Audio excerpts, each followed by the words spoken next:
एक बुजुर्ग महिला हर सुबह अपने प्यारे हरे तोते से बातें करती थी। आई लव यू, बोलो बेटा, आई लव यू।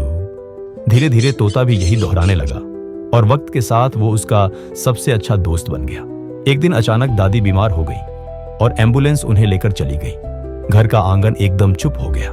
अब हर सुबह वो तोता खिड़की की ओर देखकर धीरे से कहता है, I love you, I love you.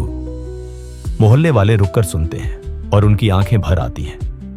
कभी कभी सबसे सच्ची चिट्ठियां इंसान नहीं, परिंदे लिखते हैं।